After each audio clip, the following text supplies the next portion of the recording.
TJ Sajith കൂടി ചേരുന്നു കണ്ണൂരിൽ നിന്ന്. സജിത്ത്, ഇപ്പോൾ ഇന്റലിജൻസ് റിപ്പോർട്ടുമായി ബന്ധപ്പെട്ട കാര്യം പറയുകയായിരുന്നു ഡാൻ കുര്യൻ.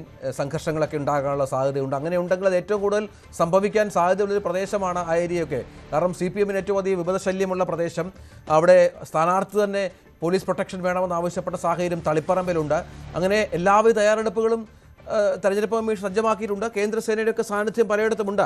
പതിവിൽ കവിഞ്ഞ സുരക്ഷാ ക്രമീകരണങ്ങൾ ഏർപ്പെടുത്തേണ്ട ഒരു പശ്ചാത്തലമുണ്ടോ ഈ തെരഞ്ഞെടുപ്പിൽ?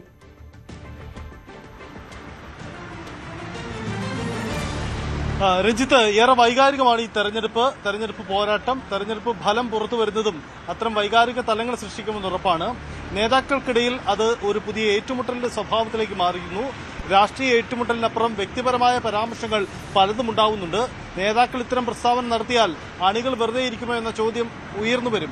അതായത് തെരഞ്ഞെടുപ്പിന്റെ കൊട്ടിക്കലാശമടക്കമുള്ള വൈകാരിക മുഹൂർത്തങ്ങളിൽ കൂടുതൽ തരത്തിലുള്ള ഏറ്റുമുട്ടൽ സാധ്യതകൾ തള്ളിക്കളയാൻ കഴിയില്ല. പ്രത്യേകിച്ച് സോഷ്യൽ മീഡിയ ഒരു സൈഡിൽ വലിയ പ്രചാരണ ആയുധമായി ഉണ്ട്.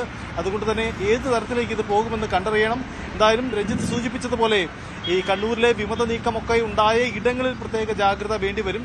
ഒരുപക്ഷെ പോളിംഗിന് ശേഷം പോലും അക്രമം ഉണ്ടാവാനുള്ള സാധ്യതയുമുണ്ട്. ഒരുപക്ഷെ പോളിംഗ് വരെ സമാധാനപരമായി പോയെങ്കിലും അതിനുശേഷവും അത്തരം നീക്കങ്ങൾക്ക് സാധ്യതയുണ്ട്. അതുകൊണ്ട് വളരെ ജാഗ്രതയിലും കരുതലും തന്നെയാണ് നീക്കങ്ങൾ.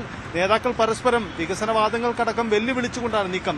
നേരത്തെ വി ശിവൻകുട്ടിയുടെ വാക്കുകൾ കേട്ടു. അതുപോലെ തന്നെ രമേശ് BD സതീശൻ, മുഖ്യമന്ത്രി പോര്, ഇങ്ങനെ പലതരത്തിലേക്ക് ഈ സംഘർഷ രംഗങ്ങൾ മാറുന്നു എന്നാണ് സാഹചര്യം. എന്തായാലും വൈകിട്ട് 6 വരെ മാത്രമേ പരസ്യപ്രചരണമുള്ളൂ. 6-ന് ശേഷം മണ്ഡലത്തിന് പുറത്തുള്ളവർ മണ്ഡലങ്ങളിൽ നിൽക്കാൻ പാടില്ല. പ്രചരണത്തിനും മറ്റും ഇടങ്ങളിൽ നിന്ന് വന്നവർ സ്വന്തം മണ്ഡലങ്ങളിലേക്ക് മടങ്ങിപ്പോവണം. ഇതാണ് തെരഞ്ഞെടുപ്പ് കമ്മീഷന്റെ നിർദ്ദേശം. അതുകൊണ്ട് കർശനമായ നിർദ്ദേശം നടപ്പിലാക്കാൻ വേണ്ടിയുള്ള നീക്കങ്ങളുണ്ട്. 6 വരെ ഇനി അങ്ങോട്ടുള്ള മണിക്കൂറുകൾ പ്രചരണ ആവേശം അതിന്റെ കൊടുമ്പിടിയിലേക്ക് എത്തും.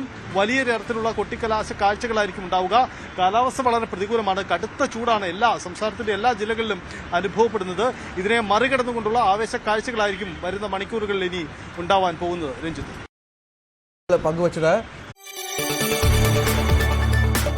കൂടുതൽ വാർത്തകൾക്ക് News 18 Keralam YouTube channel subscribe ചെയ്യുക.